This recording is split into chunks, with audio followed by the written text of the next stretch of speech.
right. So we've got some other things to dive into here. Oh yeah. Not just dragging on. We want to talk about some RPG news. Mm-hmm. So our friend President John Hype over at Wizards of the Coast recently released a article in the RPG news segment where he is basically backing up Dan Ayub on the whole franchise model and what that means for us as the community and what it means for WoTC as the owner of the IP.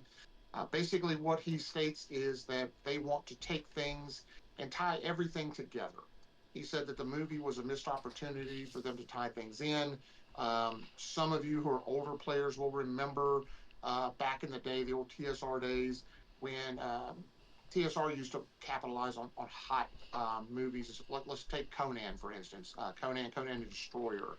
TSR released some game modules that actually had shots of Arnold Schwarzenegger as Conan on the cover, and they released those as game modules where you could play Conan.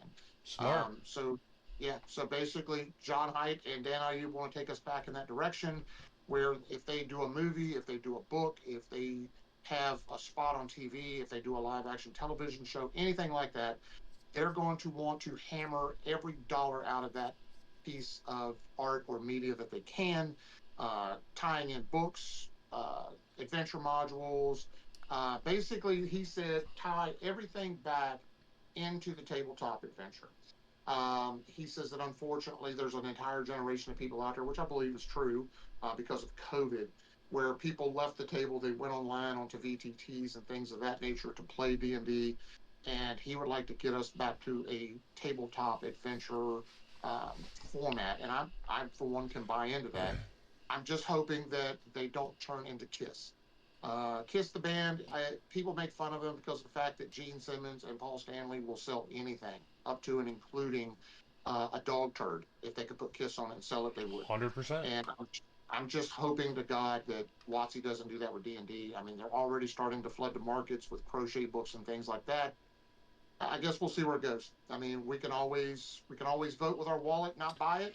But Mm-hmm.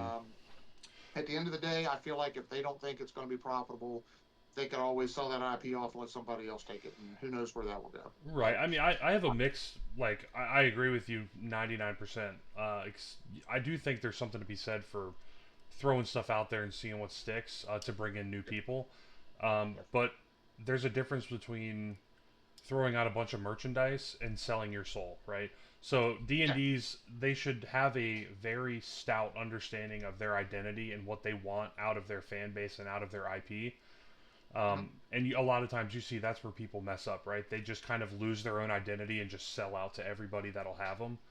So I'm yeah, hoping this is like a happy medium where they sell and they do a lot of cool merchandising and franchising out to different, getting different audiences in, but don't forget what you are. You're a tabletop game.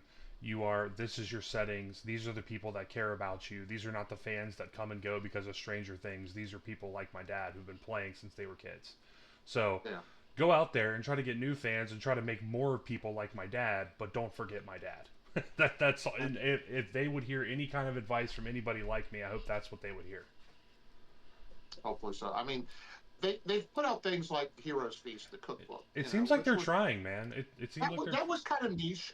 I'll be first one to admit, I picked up a copy of it when it went on sale It's on cool. Amazon. It's cool. It's kind of neat. I've made a couple of the things out of it. We Sure. One time we decided we were going to have an all day session, so we started playing around noon.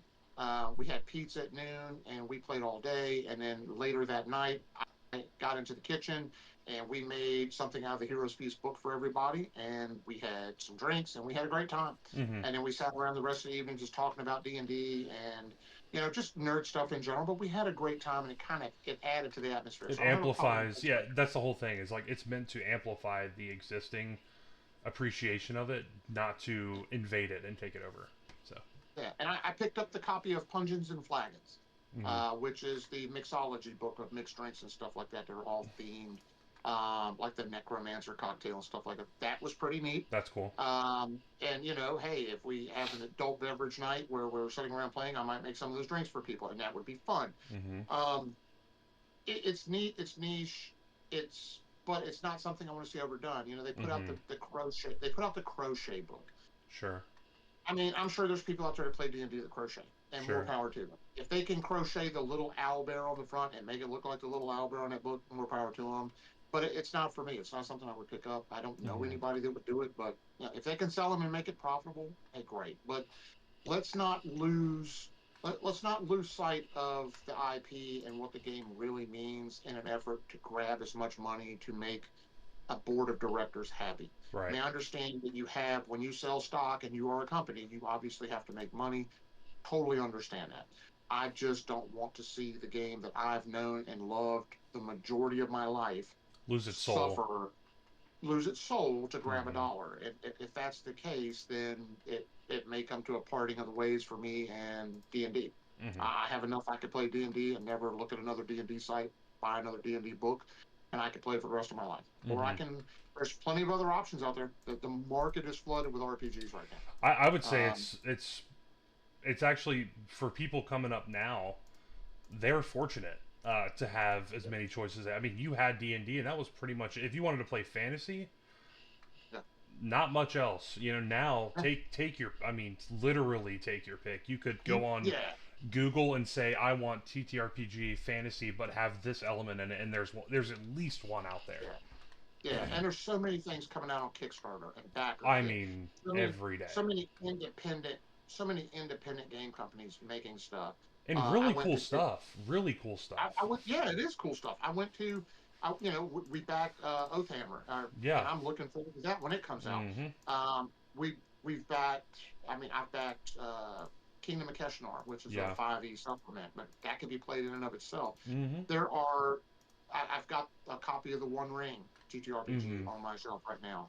I've got Pathfinder. I've got so many books on my shelf that I could put D&D aside and play other games and still have fun. Of course. I stay with D&D because D&D was my first love, Right. and for me, that's the world that has become home for me outside of the real world, Mm-hmm. because it's where I've spent so much time and so much Yeah. effort. Yeah.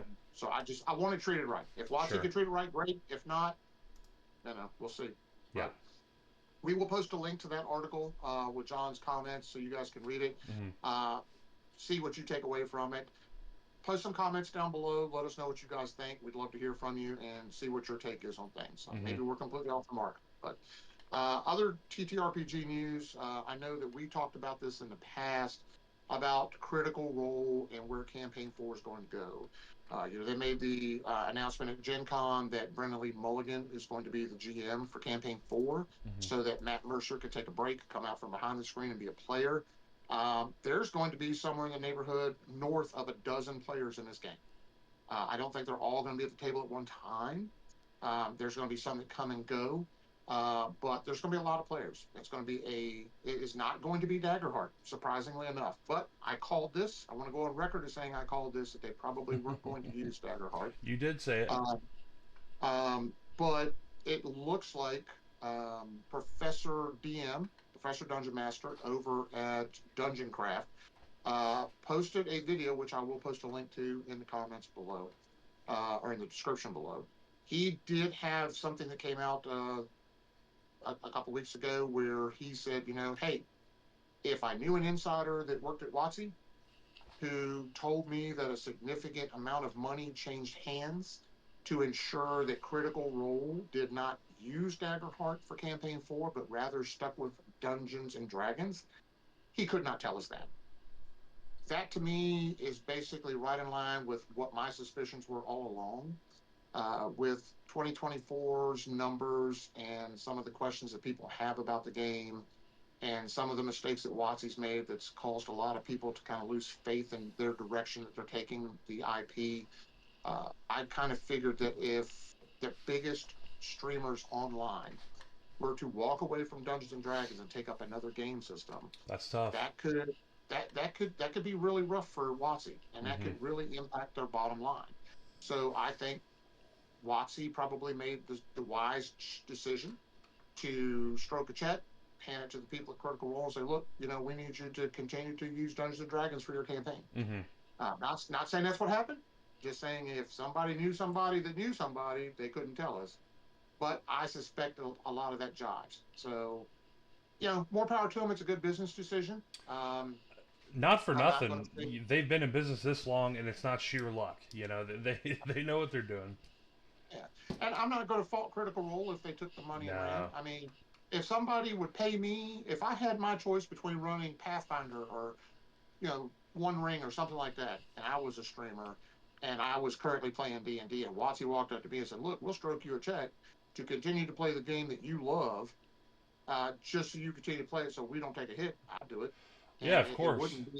it wouldn't be me selling out. It's somebody paying me to do something I Well, love. I you've mean, you've been doing it forever for free, you know. So it's not selling out if you finally just get a check for it. yeah, it's really not. So Nah. we'll post a link to that article below as Mm. well, so you guys can take a look at it and you make of that what you will. Um, so let's move over into games and movies. There is one coming out. I'm sure it's on your radar. It's Of definitely on course. ours. Yep. I mean, The Apprentice, being the professed number one fan of Universal monster movies, is pretty excited to talk about this one. So, Stephen, why I, don't you take us into that next segment? there may be someone older than me that likes Universal monsters more than me, but I think for my age, I have to be the biggest fan. Oh, Pound yes, for I agree. pound title.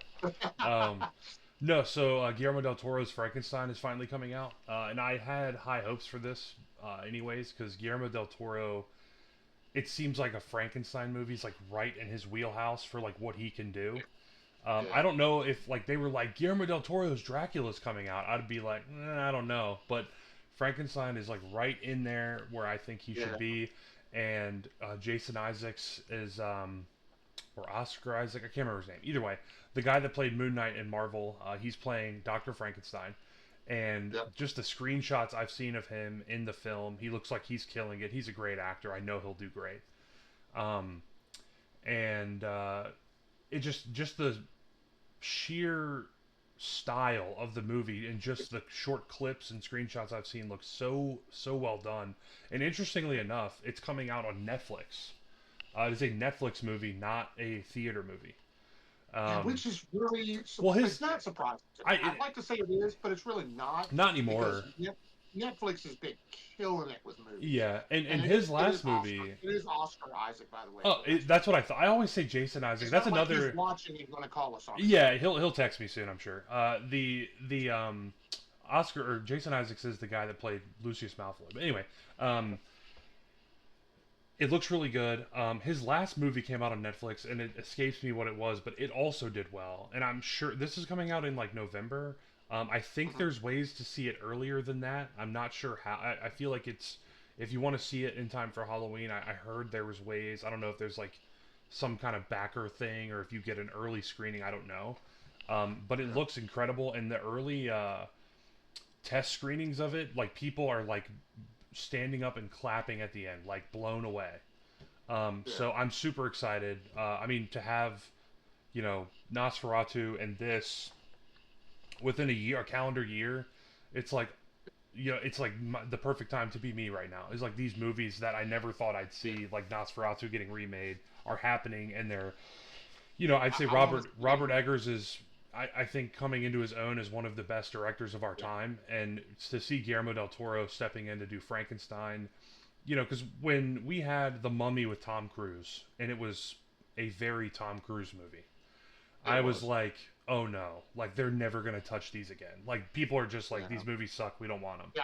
I thought they were going to Oh, basically just be well, shelved and never come out again. and But what sucks too is like we had the Dracula Untold, and I can't remember the guy's name that played it, but I like that actor, and it's the yeah, guy that played Bard the Bowman in yep. Hobbit.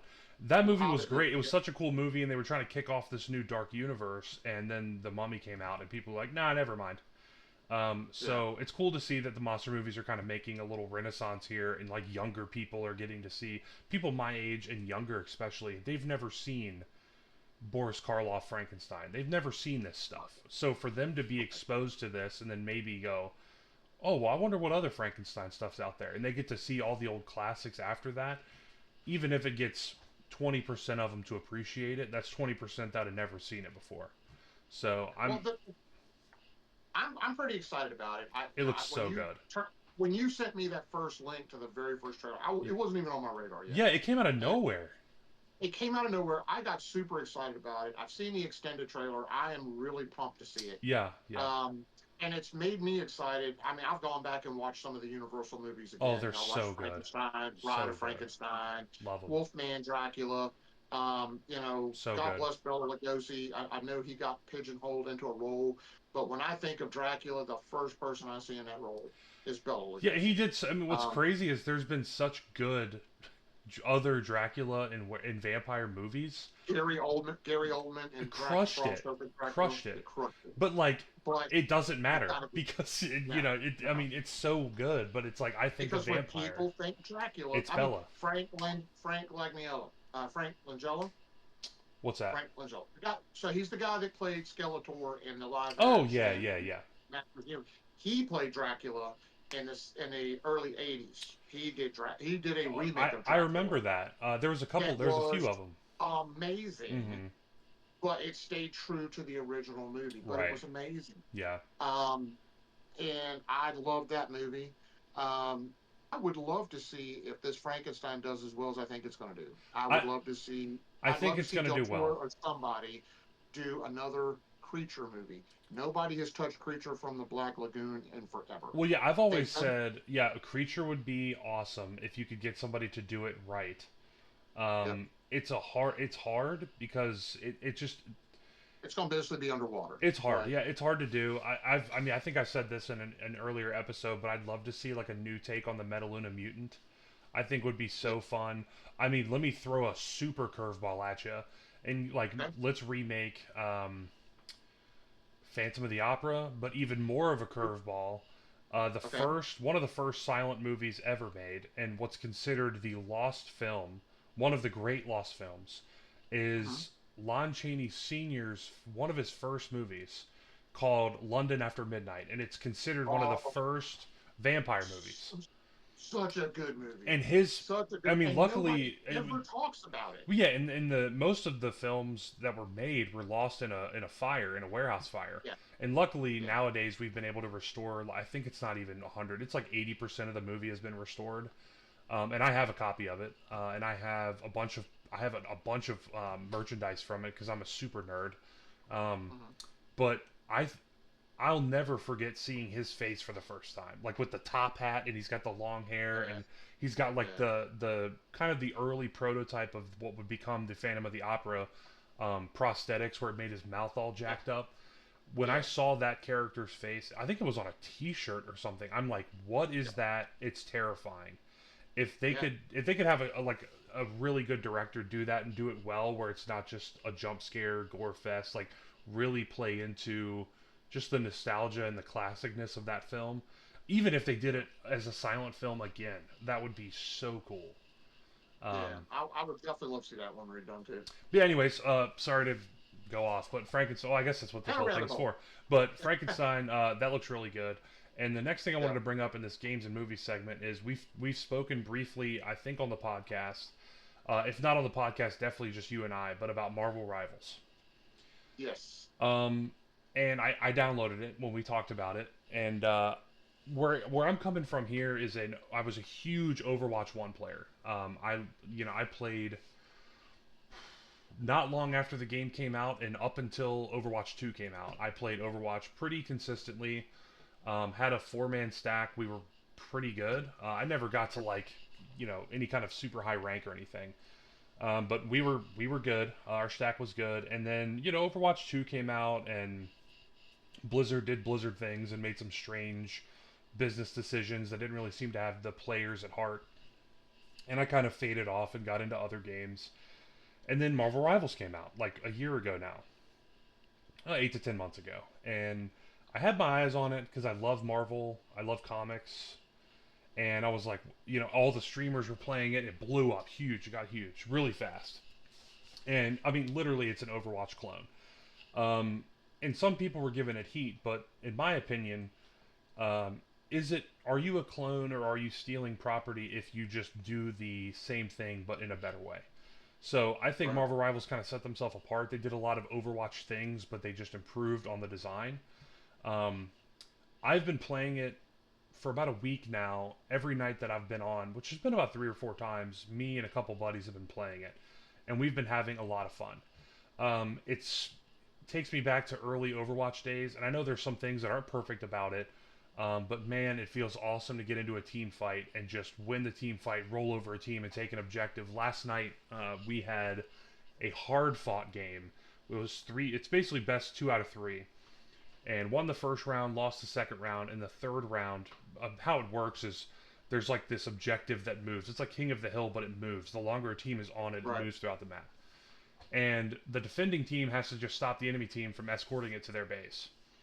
And I think it's like a 10-minute round, and they rolled us all the way to like within 15 feet of winning the round, and we held them for 5 straight minutes at this point. Mm. And I mean, we were literally hooting and hollering. Like I'm standing up at my desk, like I was so happy we won. It was so fun. My buddy was playing Thor. Another buddy of mine was playing Penny Parker, and I was playing Cloak and Dagger, and just hit this awesome ult to keep them off the point. Right at the overtime bars, it hit 0, and we won. We beat this other team that was highly coordinated, and those kind of games. I'm not a huge competitive gamer anymore, but when you get into a moment like that and your team can overcome another team just by, strategy and communication, it's just such a cool feeling. Um, Yeah. and not long after that, I played a game where it's 6 players, so it's not 5v5 like Overwatch, which I personally like. Overwatch 2 made the decision to have only one tank instead of two per team. So you have 2 DPS, one tank, 2 healers. And part of what kicked me off the Overwatch 2 beta was I was playing healer, and it felt like you got punished as a healer because if your tank got, peeled off of you and couldn't protect you, you were just insta-killed. And it Yeah. just felt like so punishing to play as support in that game unless your tank was just on point. Whereas in Marvel Rivals, not only is there you could play 2 tanks, you could really play 4 if you wanted. It's 6 players, but you're not locked into a role, so you can adapt on the fly to a game situation. So if you're getting to a Right. point where you're like, man, it would really help to have an extra healer or an extra tank here, you can change in your base and go and play a different character. So it leads to a Right. lot of really cool moments. But last night, our team was all tanks, one healer, and I played Punisher DPS, and I went 52-3 as Punisher in this game. I am not a Wow. good player, but it was just a perfect scenario, perfect setup, and it was such a good feeling.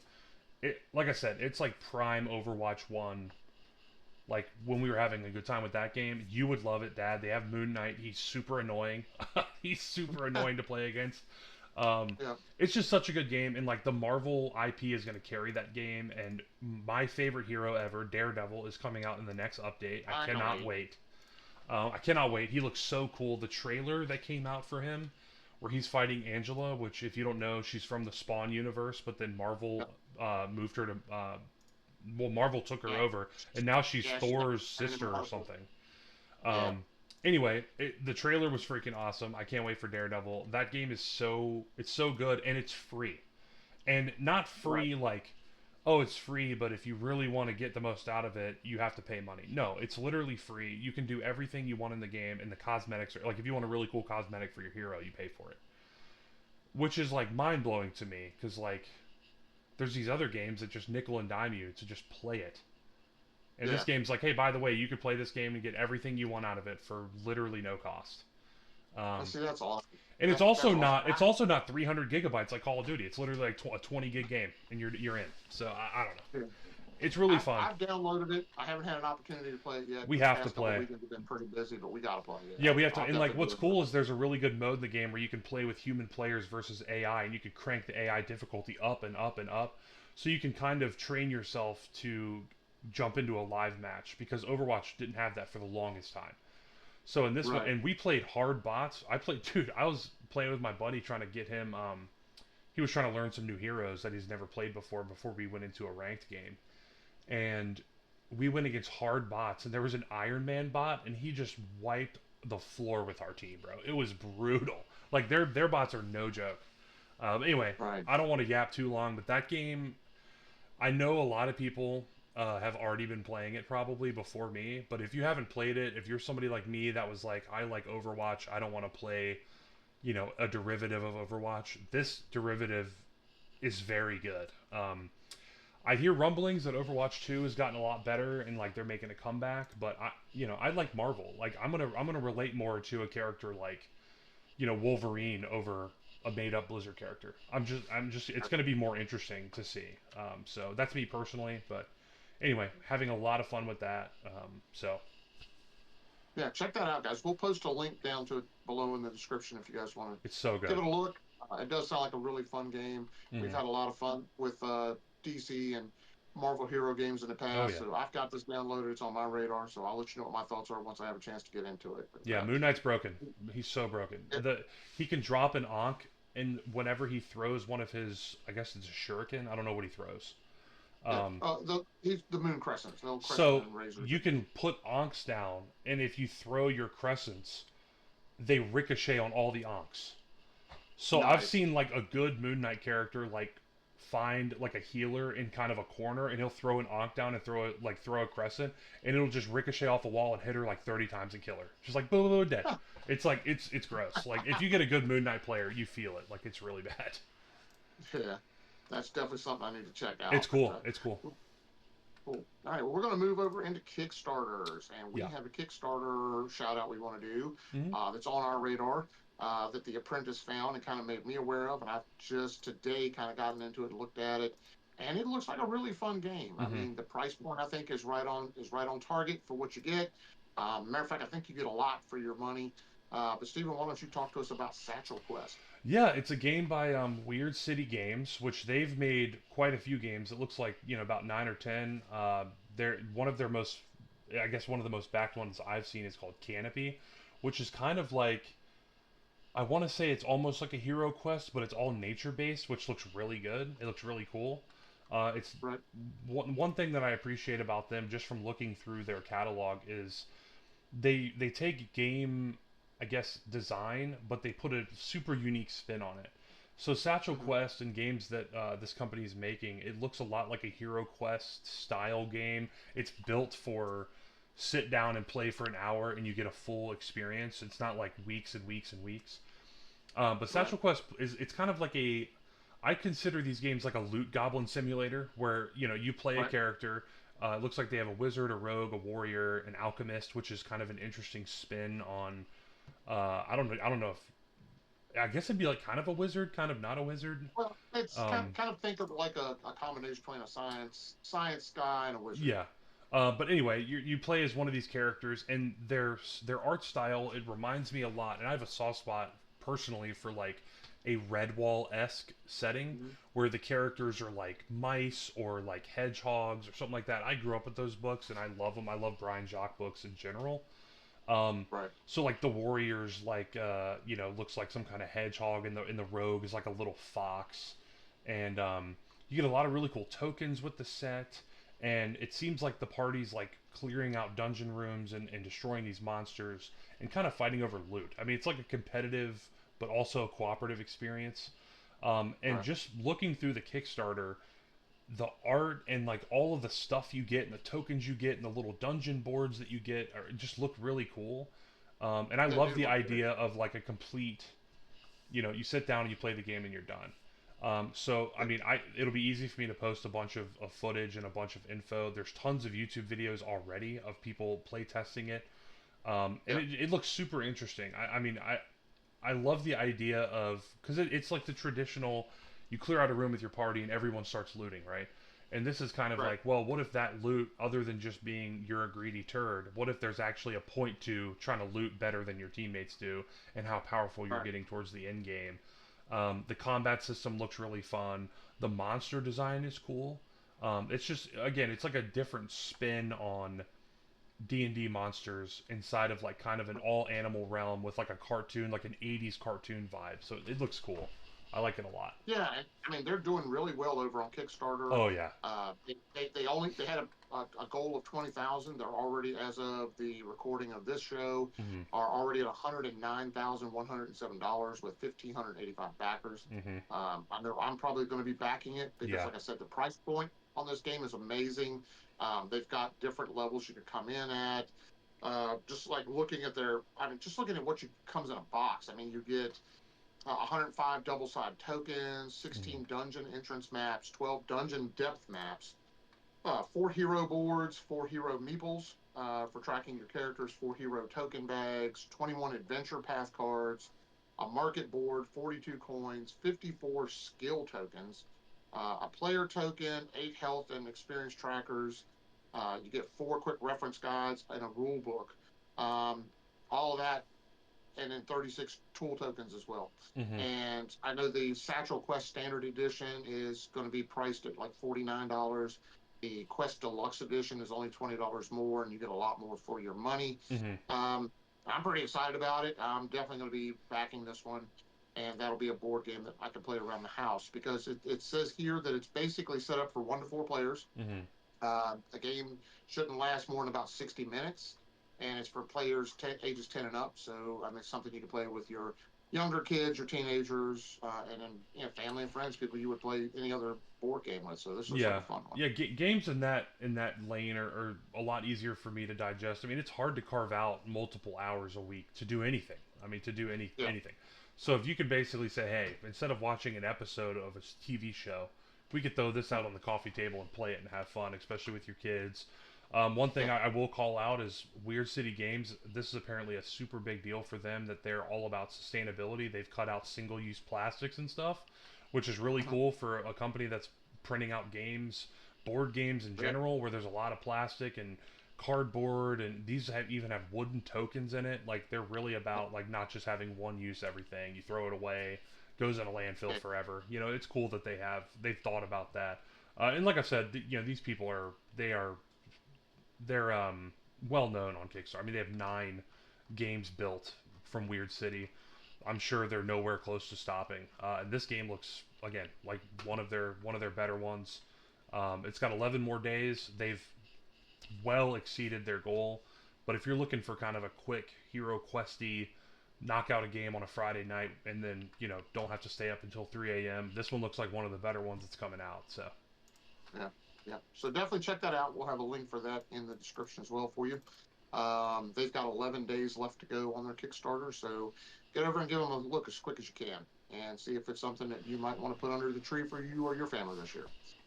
mm-hmm. Let's jump into our DM's corner. So this is that new segment we started a few episodes ago where I'll just take a few minutes. Um, DM advice is kind of a thing that's kind of dying out on YouTube. A lot of YouTubers like Matt Colville and stuff became famous with their DM advice channels. I just like to throw some advice out there for players who are watching, people, if you're new to the DM circle or you are thinking about stepping onto the other side of the screen as from being a player to being a DM, there are always kind of tips and tricks that people with the experience level that I have can give to new DMs to kind of make that transition a little easier for you. So one of the things I tell people is you don't need to know all the rules. You can sit there and try to read that Dungeon Master's book and that Player's Handbook back to back and try to memorize all of that. Good luck. I tried it back in the first edition days and nearly drove myself crazy trying to do it. And you're never going to remember it all. There's no way to memorize it. Mm-hmm. You pick it up as you go. Try to know the general mechanics of the book so you can run a game and have fun at the table, but don't try to memorize the range of a spell or what components are needed or things that what sets off this particular feat as a reaction. Those things you're going to pick up as you go, and they will come with time. So don't push it. Rules are basically just a framework. They're there to help kind of give you an idea of how a game is supposed to be played. But at the end of the day, how you decide as a DM to play it and what works best for your table is up to you. It's not up to Gary Gygax. It's not up to WoTC. It's not Mm-hmm. up to me. It's up to you and what works for you and your table. So um, don't try to make yourself memorize all the rules, all the spells, things like that. You will never do it. I Mm-hmm. still don't know all of the spells and stuff, but I have a good general working knowledge of most of the ones that are the most popular. But I still open up. I have an app on my phone for spells now for 5th edition, and I will pull it up and consult it almost every single game session because I don't know. Yeah, I And mean, I don't know. I There's no get way to download all that. right, and I get like some people like of course but like a lot of people like me, it's like daunting to be like we need a game master. It's like well, I don't want to do that. Even if people have been playing for years and years and years, and I think part of that is that fear that I'm not going to know this thing when people ask me. Yeah. And I think game master or DM has that kind of stress about it where it's like I have to know this. I'm supposed to be this like omnipotent person that knows these things. Right. And I think at the end of the day, it's much more interesting and also important that you just kind of take the risk and do it. Yeah. Even if you, like you said, if you don't know everything, the police aren't going to come to your house if you get a stat wrong. Or, I mean, if one of your players gives you crap, that guy's just a turd, you know? Like, Yeah. just as long as you make the game world interesting and something that your players look forward to going to, if a fireball does 8 instead of 10 damage, who gives a shit? You know, like, just play the game, have fun, and create a little bubble for you and your players to get to play in. And if you can do Yeah. that, the stats, the numbers, the story, they'll all happen organically on their own. They Players will. just care if they're having fun. If you're giving them fun, if you're giving them an escape, the stats will work themselves out. They will. Luke over at the DM's Lair recently posted a video that I thought was really great, where he misremembered a spell, Mm-hmm. how spell worked, and he basically he did it wrong. His player did it wrong, and then later he realized his mistake, and he was like, I could have done one or two things. I could have retconned all the way back to where the mistake was made and fixed it, or just screw it. It doesn't matter. At the end of the day, the result was the same. The party won the combat. The Mm-hmm. party moved on, and Yeah, who cares? quite honestly, that's the most important thing. To Steven's point, it's all about having fun. Mm-hmm. If you fudge a rule, if you mess up a rule, if your player messes up a rule, if it doesn't break the game, what difference does it make? Just Zero. make note of it that you made a mistake. Don't make the same mistake moving forward, and Mm-hmm. keep playing, keep having a good time. Yeah. So we're all going to make mistakes. As a DM, you're going to make mistakes. As players, you're going to make mistakes. Mm-hmm. Just identify where the mistakes are made. Don't do it again. Move forward. Have a good time. That's all you can do. It's all that So matters, man. that's all that matters. Um, Apprentice's Corner. Steven, you had a couple things you wanted to talk about, starting with Space Game Debacle. Yeah, so I recently No Man's Sky had a huge update called Voyagers, and I've played that as well, and I've been playing it. A good buddy of mine, we just hired a guy at work, and him and I've gotten really close, and he's a fun dude, he's a good dude, and he was telling me when I interviewed him, he was like, I like Minecraft, and I said, well, okay, and that got me thinking. I said, would you like sci-fi? And he said, yeah. I said, okay, well, have you played No Man's Sky? Which a lot of people have played. It's a popular game now. And why it's interesting is when it came out, it wasn't very popular because it was made by an indie developer, and they had a lot of really high goals for themselves. And they basically said we want to release the game and get it out to players as fast as possible, but it's just not the game that we want it to be yet. They were very like transparent about it, and Right. people bought it, and of course they were like, "Oh my god, this isn't the game I want." And they're like, "Yeah, we know. Like we told you, this isn't the game that we want either." But an extra funding and extra time would help, and we think if we just keep canceling the game, people are just going to be like, "Never mind." And that's probably true. Right. It's actually funny. It's off screen, but the guy I'm talking about just started playing No Man's Sky on Steam. I got the pop up. But anyway, so long story short, I told him about No Man's Sky, and he's like, "Oh, I'll give it a shot." And I hadn't played No Man's Sky in over a year, um, and not because it's not fun. It's actually incredible. And for people that don't know, it's you start the game, you're on a planet, and the universe of No Man's Sky is ever expanding, just like the real universe. It's just going and going and going, and it's just a huge universe. And a lot of what you do in the game, there is a story. There's an overarching story about who you are. Your character doesn't remember anything, so you're trying to find out who you are. And there's these transmissions that come through that they're trying to like communicate with you, and you're trying to find out who that is, and you're trying to make it to the center of the universe and all this stuff. But really, the point of the game is exploration. Right. Every planet you go to, you chart it on a map for all other players to see, and it's live on their website. You can watch the galaxy be discovered by real people on the website for their game. It's awesome. And as you discover planets, you're tracking the flora and the fauna that are there, the animals and plants, and the kind of weather it is, and everything. And it's all going to this huge encyclopedia, and like players it's like a giant universe sandbox for players to discover, which is just such a fun, like, that's why Minecraft was so popular. On the Right. grand scale, is Minecraft this epic story? No, but the story is players are getting to travel around this world and craft inside of it and make it something and leave it a different place than they started it. And that's exactly what Right. No Man's Sky is, except it adds sci-fi elements. So when the game came out, it was just you repaired your spaceship, you took off into space, you went to different planets, once you got your warp drive antimatter straight, you could go to different solar systems you try to travel around. Well, then they added base building, which was very cool. So if you found like a really nice planet that wasn't infested with corrupted AI or horrible creatures, uh, you could settle there, make a base, have a base of operations, and that was cool. Mm-hmm. And then later on, they one-upped it and made the base system even better and added. My biggest complaint is you could fly to planets, you could do all kinds of stuff. When you got there, you had to walk around. Unless you wanted to burn your starship fuel, you had to walk around, which took forever. Well, they heard that complaint and they added rovers like dune buggies, and also Mm-hmm. mech. They have full-scale mechs that you can build from scratch. So you can have Nice. little mechs that are fast, all the way up to these big mechs that are good for building stuff and moving stuff around.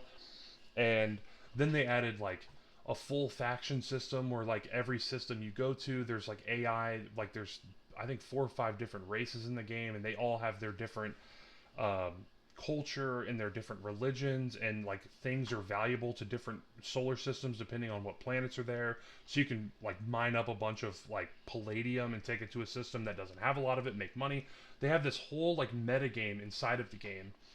And the last time I played, they added like frigates and like capital ships, and you Okay. could work your way up to eventually having a capital ship. And me and my friends got one, and we would park all of our little ships in it and travel the galaxy in our capital ship. And Right. they had full scale space battles where like bandits would try to take your stuff, and other factions would come after you if you didn't have good relations with them. It was like the closest I felt to like when you think of a fantasy game, there's like The Witcher and there's Skyrim, and there's games out there that like fulfill that. I want to be like in a D&D world. You have that. Right. And space games outside of EVE Online, which is now like a 25-year-old game and isn't perfect at all. It didn't feel like there Right. was a space game that you could like live out your Star Trek or your Star Wars fantasy where it's like, dude, I'm out here in the galaxy. I'm Han Solo. I'm this, I'm that. That game didn't exist for me until I played No Man's Sky. And Voyagers just came out, and they've added now you can fully build your own ship part by part, including corvettes, which allow you to have a multiplayer crew. By the way, all their updates are free, don't cost anything, so that's insane. Wow. But now in theory, you and all your buddies can build a ship, and one guy can be the pilot, and one guy can be the engineer, and one guy can be the gunner, and one. I mean, you can all be on one ship, travel the galaxy, and get into all kinds of hijinks. They've added spacewalking, so you can hop out of your ship and mine asteroids. I mean, it is like Right. the closest I've seen, and it's not like a simulator because the graphics are like they have their own style. It's like stylized, kind of cartoony, but at the same time, I played for a few hours with my buddies the other day. We landed on a desert planet, and a giant worm came flying out of the surface. Like, and then now you can even have pets now, and you can feed animals on planets and tame them and ride them around like mounts. Like, this game, like every time I think I've learned something about No Man's Sky, or like I've reached the end of what there is to know, my buddy's like, hey, by the way, I tamed a flying ostrich, and now I have a flying pet. Or like, hey, like one of my guy from work, Tim, he went to space, and one of his first things he ran into was an anomaly. His ship scanned it, and he went over, and there was a giant storm, and at the center of the storm there was this giant space worm that was causing the storm, and it was like this huge space creature. And it's like, Right. I've played the game for 40 hours over the course of playing it, and I've never seen it, and he's seen it on his first solar system he's been to.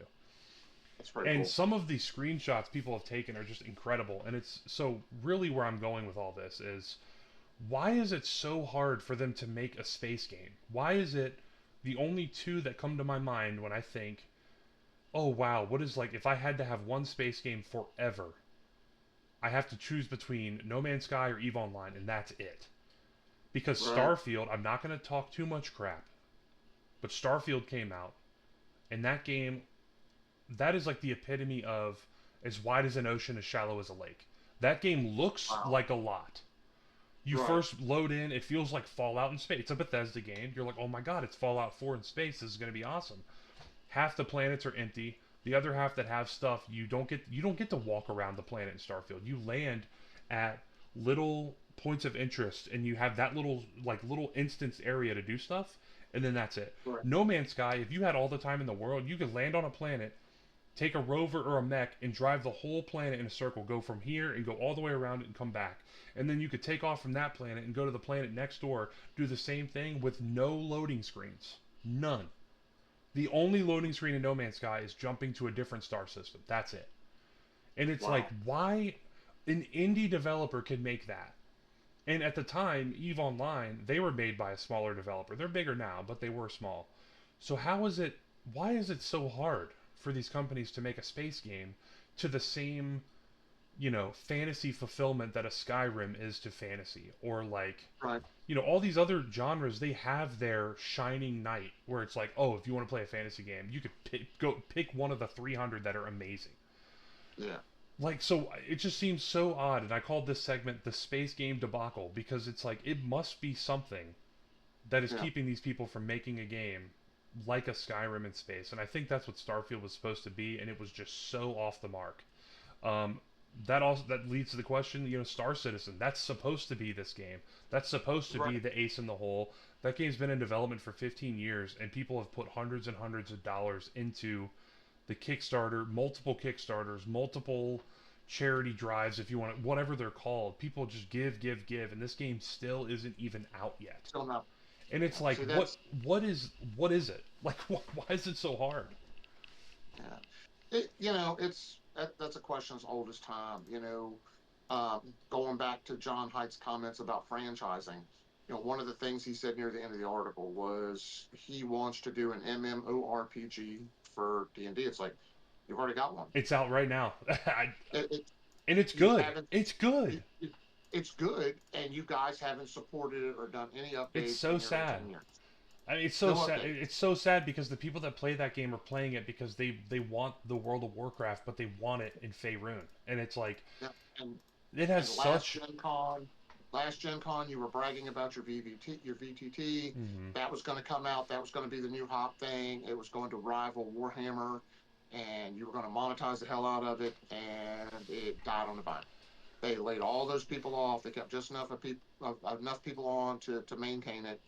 They threw it on with D&D Beyond, and it died, and they've Yeah. never done anything with it. So, it to me, I think it comes down to cost versus return, Mhm. and having the right people with the right vision in place to do what it is you're trying to do, Mhm. and be honest enough with you to let you know, hey, I can't do this with the resources you've given me, or I don't think what you want can be done with the current level of technology. Yeah. um, I've played No Man's Sky, and No Man's Sky is a great game. It's fun. It's simple. The controls are simple, Mhm.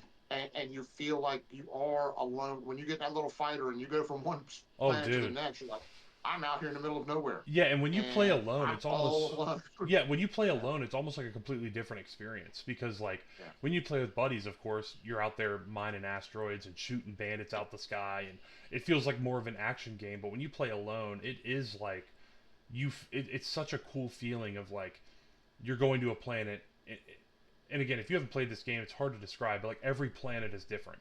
They probably yeah, have like 300 base templates and then they have procedural things that happen on them. So I've gone to yeah, planets that look like paradise planets. You land and then it's like your ship's like, oh, by the way, every 30 minutes, there's a toxic rainstorm. And yeah, what's cool about that is, you know, if you haven't discovered the planet and you don't have the knowledge and, no other player has discovered the planet, you don't know that until it happens. So I've been on planets before that rained fire every night. It rained fire through the whole night. And I remember building a base because it was a paradise planet is what my ship scanned it as. And I noticed all the animals started burrowing into the ground when the sun was going down. yeah, And I was like, that's interesting. Maybe they all sleep at the same time. That's weird. And then fireballs started raining down. And I'm like, oh, yeah, like, and it's like to build that into the AI of these planets and to have a day night cycle and a weather cycle. And when you get to a planet, especially if you're playing alone, and it's like, by the way, another player discovered this planet. They discovered it in 2021. You're finding a planet someone found years ago. And they leave you yeah, little notes and they leave you little caches. It's like, that's such a cool thing, to find. And it's so sad because the sci-fi world is such a fun one and such a cool one, and the fact that the games are so few and far between. Eve is great, but it's clearly a 20-year-old game. You're in your ship the entire time. There is no landing. There's no getting out. You're just in space 24/7. Whereas No Man's Sky has just shifted from kind of an arcadey expedition game to a full-fledged space sim game with a cartoon aesthetic, and it's like Yeah.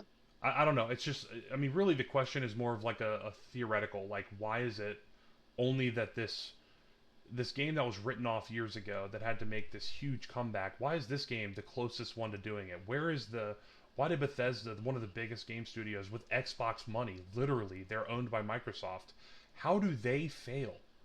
And where are the CD Projekt Reds or the EAs or the UB? I think the closest thing was like Anthem from, who are they? What are they called?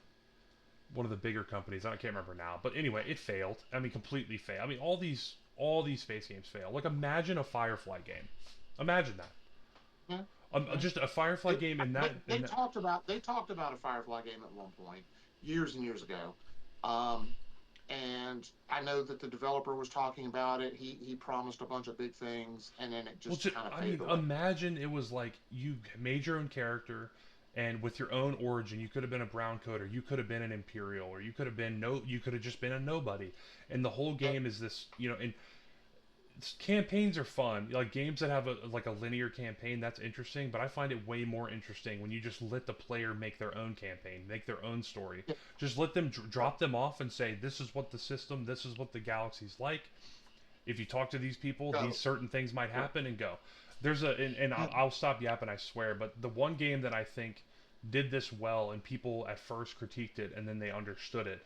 There's a really small. It can be played in a browser. I think you don't even have to download it, and I think there's even a mobile companion to it now. But it's called Albion Online, and Okay. I remember I've heard playing of it it. Yeah. I remember playing it years ago, and basically the game is an open world, no load screens, very rudimentary looking graphics, like kind of retro looking. Okay. And when you start the game, you're just a guy, and you join one of three factions. And the world map, basically, the factions have split this continent in three, and each one has its safe zones where you could just kind of be, you know, you're not going to get jumped by other players. And then in the middle, there's literal full scale PvP where I've seen hundreds and hundreds of players fighting at the same time. And Right. what's interesting about this game, there's no campaign, there's no missions, there's no anything. You start, if you pick the green, I can't remember the green team, but whatever. You start in their capital city, and you're just a guy, and it's like, all right, you're a person, you have free will, go after it. So you can be a warrior, and you can, buy a sell some stuff and buy a sword, and then go into dungeons and clear out, AI. The only AI in the game are like creatures.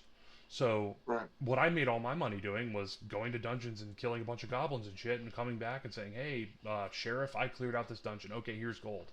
But Yeah. there's no classes. If you use a sword and you use it a bunch, you level up with that. You're proficient with a sword now. Okay, now you can go from an iron sword to a steel sword. You can go from a steel sword to a magical sword, and it just goes up and up and up. And everything in the game is a skill tree, from fighting to like if you're cutting down trees, to cooking, to alchemy, to hunting, to fishing, to diplomacy, all of it. And Right. everything in the game is player controlled. The towns are owned by player guilds, and the merchants are players selling goods that they've built or gotten from the game. And the whole game is Right. just players. There's no nothing. And when the game first came out, people were like, "Oh my god, this is going to be so boring."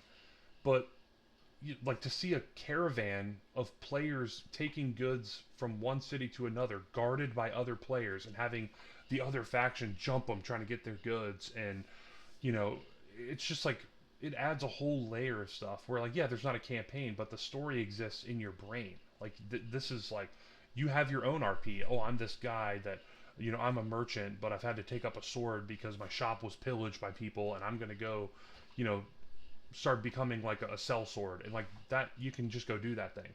That's infinitely Right. more interesting than playing a game, and the game's just like you're this guy, this is what you do, the end. And it's like, okay, well, what about what I want to do? Right. So anyway, a space game like in the Firefly universe or any universe really that could give you that kind of freedom. I just don't understand why it's not real, and maybe it's right around the corner. I doubt it, but maybe it is. Um, Maybe one day. I mean, who knows? I mean, I would like to see. Yeah, you could do it in any universe. I mean, pick one, pick one. you've got the Star Trek universe, you've got the Star Wars universe, but it seems like most of the games they put out are like built around ship They're versus like, ship combat. yeah, Like that's fine as an element, but I don't want that as the entirety, yeah, or the main purpose of the game. right. I want to explore. I want to, talk to new people. I want to establish trade relations. I want to barter with these people. I want to set up new outposts and new colonies and stuff like Yeah, I that. mean And that's what you space like. I mean the whole thing in Star Trek, like it's to the Enterprise, like their motto is to go where no man's gone before, and to, they're explorers. meet, Number one, yeah, yes. Do they? explore strange new Yeah, worlds. I And mean yeah, they're fighting. Obviously they get in fights and stuff, but what's interesting about it and what's so fun about it is that it is an exploration. And that's yeah, what's so fun about No Man's Sky. When you land on a planet, you're rolling a dice. You're like, man, I don't know what this planet's gonna be. You could scan it, but it doesn't really yeah, tell you the story. And I don't know. I just feel like there's so. I mean, kind of a pun, but there's a whole universe out there for them to explore with these games, and I feel like space games have just been so by the numbers. Um, so yeah, I could talk all night about how cool it is that in No Man's Sky you don't know another species language until you study it, and once you study it and you find knowledge stones on the planets that that species owns, you can start to understand what that species is saying. At first when you talk to an alien from another star system, you're like the words just are numbers and letters because your guy's like, I don't know what he's saying. And then you can yeah. actually spend real life time and effort going to their planets and using their knowledge stones and talking to them and trying to get them to teach you to the point where you can understand what they're saying. And it's like that's so Right. cool that that's in the game. Yeah. Anyway, I'll I mean, stop because gushing it's about more it. It's a realistic. great game. I've ever most people know about it, but Voyagers just came out and it's freaking rad. And I just want more space games, man. I love fantasy too, but I just feel like space is like just right there for the taking. If some studio could Yeah. like It's just that it's right there. it's that frontier that they just haven't adequately It's explored weird, yet. yeah. It's just So, so few and far between. When other like fantasy, dude, like again, you have Baldur's Gate 3, you have Dragon's Dogma, you have Final Fantasy, you have I mean all kinds of stuff that's just so well done. Zelda, all that stuff. Yeah. So this is a good place for you guys who are watching and viewing, because we got over 35 views on our last episode for the Dragon Con prep. Hmm. If you're watching, dive into the comments. If there's a game that you're aware of that we haven't mentioned, Yeah. that's a fun science fiction, space based exploration game, Hmm. share with us. Let us know what you think. Shoot us a link. We'd love to check it out. Oh yeah. Because I'm sure we're missing something. There's probably Oh, something I in mean, your yeah, radar I'm that's sure not. there's like a little like an indie project that's super cool and does innovative things. Shout out to a Oh, right. game. Yeah, there's a game called FTL that's like super simple. It's like not even a whole gig, and it's like one of my favorite space games. And it was made by like 5 people. So So let's talk about some movies. yeah, Superman. yeah. A lot of mixed reviews about Superman. Hmm. People said I've heard everything from it was a great Superman movie to it was a great Justice League movie that Superman co-starred in. That's People that's my made fun of feeling. Nathan Fillion's bowl haircut That's for Guy his Gardner Green though. Lantern. That's Guy Gardner's haircut. Guy Gardner. That's 100% Guy Gardner. Yeah. And make fun of it all you want. The movie made a ton of money, Yep. and they have already greenlit a sequel, Yep. which is going to be called The Man of Tomorrow, and Right. right now they are projecting will be released in theaters 2027. I heard So that's a July 2 year, 2027, which is that funny enough, and I less than think 2 years, yeah, and I less think than two Angry years. Joe said it. It's gonna come out before Matt Reeves' Batman #2, which has been delayed and delayed and delayed and delayed. Yeah, And I mean, by the time they get around to making it, Peter Patterson is going to be an old man yeah, so before they get around to making it. I mean, James Gunn, the one, he's obviously a polarizing guy. But the one thing I mhm, will say is when that dude is passionate about a project, he works his ass off. yeah, So the fact that we're getting, I, he's not calling it a Superman sequel, but he is saying it is basically the it's the next movie in that line, and it'll right. be called The Man of Tomorrow, and it's gonna, in my opinion, in the I guess you can call them announcements, but he had Mhm. what's his name the guy playing Superman. I can't. His name just vanished out of my brain. I can't remember his name. But Crap, him, Nicholas Holt, who played Lex Luthor, and James Gunn all commented or put out posts on Twitter or X or whatever you want to call it. David Cornsweet. Corn Sweat, that's right. They all put out posts. So Superman put out a post with him and Lex Luthor teaming up. That his post was him leaning on Lex Luthor's shoulder like they were buddies. And then James Gunn's post showed Lex Luthor and Superman fighting against somebody just off screen. And then, of course, Nicholas Holt, Lex Luthor's post was Lex Luthor betraying Superman. So, of course, there's tons of like talk about who this could be. In my opinion, there's only one enemy that makes sense. It's Brainiac, in my opinion. I don't think it's not going to be Parasite. It's not going to be Metallo. Lex Luthor and Superman together could beat any of the Rogues Gallery that Superman has, other than Brainiac. So, and Brainiac is apparently tied into the Supergirl, which is Millie Alcock's Supergirl, the girl from House of the Dragon. She's playing Supergirl, and I think her story intertwines with Brainiac, where he has something to do with Krypton being destroyed in this series. I think it's just going to make sense that it's Brainiac. So, very cool. Some people said Bizarro. There's no way. I don't think it's going to be Bizarro yet. I think Ultraman from this Superman, who is literally a clone. I mean, everyone knew that. I think he's going to be Bizarro eventually, or something along those lines. Another clone or something will become Bizarro. But anyway, it looks really good. And this series is going to be the one that ties into the Brave and the Bold Batman series. That's going to be the Batman that's with the Superman. That is one of my favorite DC series. Same, and I'm not. I know who they cast for him. It's the guy that was from the Yellowstone spinoff, 1923. It's the guy that played the son. Right. He looks like a good Bruce Wayne. He looks like he could probably do well. I don't know when I hope they don't introduce Batman too soon. I kind of want Superman to have his movie and then have his team up where Lex Luthor betrays him or whatever. And then have Batman come in after. Because I don't want them to do the same thing DC did before, where they just rushed everybody into the Justice League movie. Oh, get them right in. Let's do Darkseid. Let's do it right now. I don't want to do that. They're knocking it out of the park. I mean, I haven't seen the Peacemaker show, but apparently it's incredible. Right. I just want them to take their time. Let James Gunn, let him cook. He's done well so far. Let's just see what happens. You let James Gunn off the lead. Just let him kind of let him go, run the man. ship. Let him go. He's going to deliver. Let him go. Yeah, I mean, he's obviously passionate about the project. Marvel kind of run him down. He was over it. He didn't want to do it anymore. And DC kind of gave him a fresh slate and said, dude, if you come over here, we'll let you kind of run the show. Everyone was mad at him, including me, that Henry Cavill got the boot. He was my favorite Superman of all time.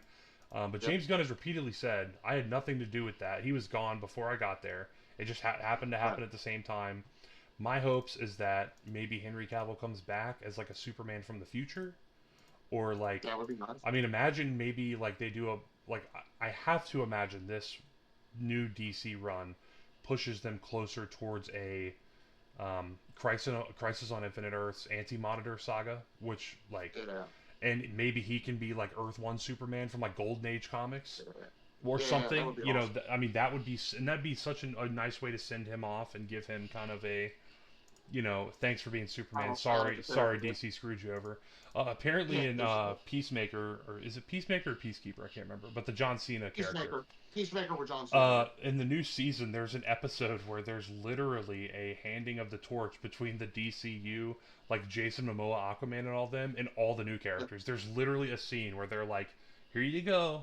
It's he broke the fourth wall with it. It's really funny. James Gunn's in charge of that as well. I haven't seen that yet, but it's on my. I heard it's incredible. I heard it's very good. So anyway, it's very telling that they're already saying, oh, by the way, 2 years from now there will be another Superman movie. That's shocking. So let's talk about Alien Earth. Yeah. I have watched the first episode. I have not gotten a chance recently to check out episode 2, but I'll tell you what, episode 1 really hooked me. I love the writing. I love the story. I'm some of and I'm not going to go into spoilers and stuff like that. Some of the concepts that they have with some of the characters, it's going to take some getting used to. It's definitely different than what we've seen in the Alien universe Right. up to this point. The android bodies with children mentalities. Mm-hmm. Um, you know, I'm gonna give it a chance to percolate and see what it does. Mm-hmm. Um, was really kind of shocked to see the official timeline for the Aliens movies Mm-hmm. posted up. And I thought Aliens Earth was going to come in like behind Aliens 1 and 2. Mm-hmm. Nope, it's the first in the series.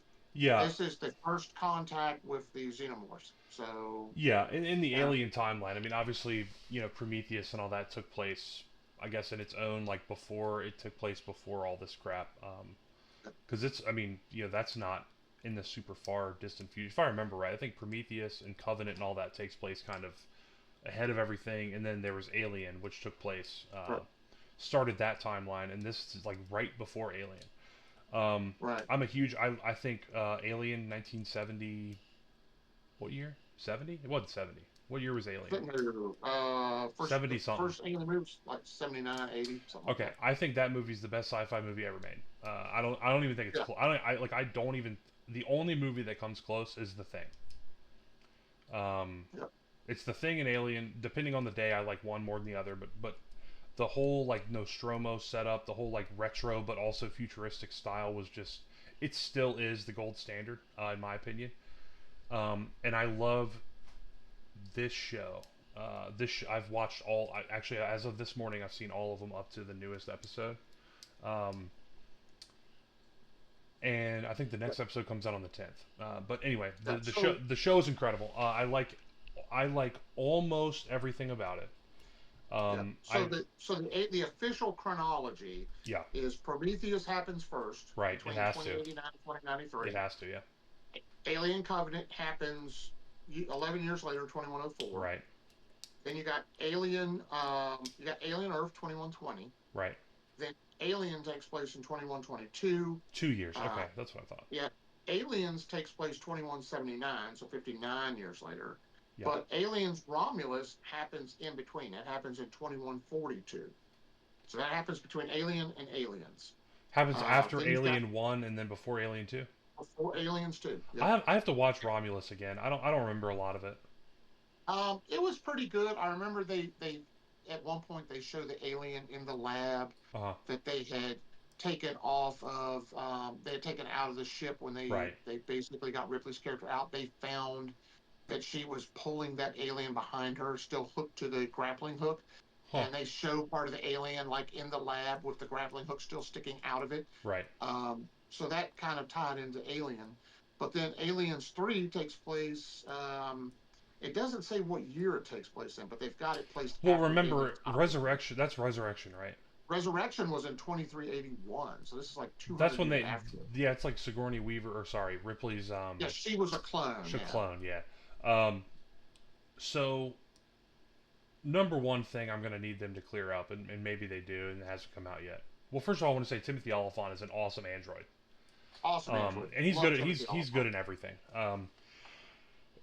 How is it that this is before Alien and a xenomorph is on Earth, and they don't like in Alien they don't know what the xenomorph is.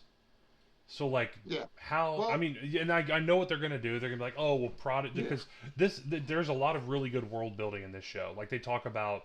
It's not just Wayland Yutani. Like they become the ultimate company, but right now they're still competing against Prodigy and against these other like hyper tech organizations that are like more. They're almost more in this show. I even think Prodigy owned like they split the Earth up. Like Yutani Yeah. owns a lot of Europe and obviously Asia, and then Prodigy owns parts of the U.S. and like stuff like that. So like they're turning into like giant conglomerate like Megacorp. company Yeah. countries. Um, so I'm sure they're just going to cover it up and like, oh, the normal person doesn't know about the xenomorph because Prodigy's covered it up. Right. Um, I mean, I guess that's possible because you see that first scene in Alien, and spoilers mhm, for those who haven't seen it yet, but the first episode of Aliens Earth, the android on the ship coming back right. is aware of the specimens they've collected. Yeah, like And Wayland Yutani, and of course knows of it. So I don't know. It's they'll clear it up, I'm sure. It's just it introduces a lot of like plot holes that they're gonna have to just fill now. But I Yeah, understand what they're doing. They're trying to make it not just another distant planet with that nobody yeah, cares about. They're trying to make this high stakes. Oh my God, it's on Earth now. I mean, right. a spaceship literally crashes into a freaking skyscraper on Earth Yeah. with the. So, and the other thing, again, I think the last episode I saw, which I believe is 4 or 5, Hmm. there's not another one until this Wednesday or Thursday, Right. or whatever the 10th is. I can't keep up, but um, the last episode I just saw was my favorite one. Hmm. So it's not like a season, like it's not like one of those seasons where like episode one is absolutely awesome and then they just run out of steam. This show is continuing its steam all the way through. Tons of cool, settings and like set pieces and stuff like that. It's just really awesome. I really love what they're doing with it.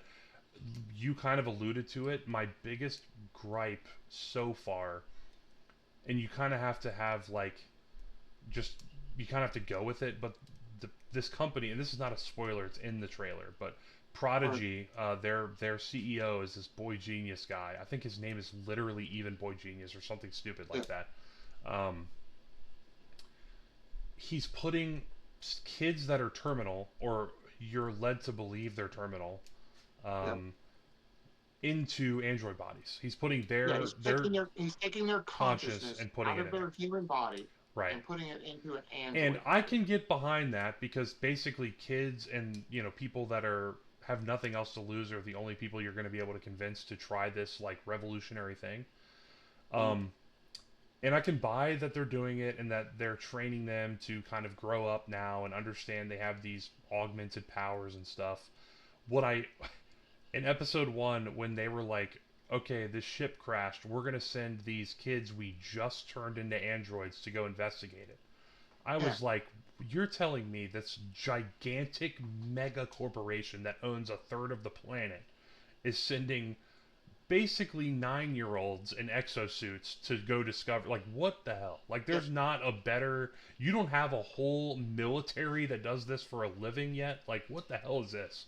Um, Well, I mean, where are your colonial marines during all this? yeah, Because you I see, mean, they put a rescue team, a local rescue team, yeah, who yeah, appear to be some sort of paramilitary thing. sure, yeah. They've got rifles that look a lot like the M41 Pulse rifles. They Hmm. put them in to the ship to as a search and rescue team. Right. They're heavily armed like a military unit, but they send them in and they figure out, oh, this is a rival company's Uh, ship that has crashed into our base, right. and and it the situation kind of goes, as you can imagine, an aliens movie kind of Yeah, goes downhill from and there. and it goes Um, downhill because the people handling the crash site are children, yeah, basically, and whatever, like whatever, because obviously, I mean, the plot device is that it's a Weyland-Yutani research vessel that has crashed into Prodigy territory.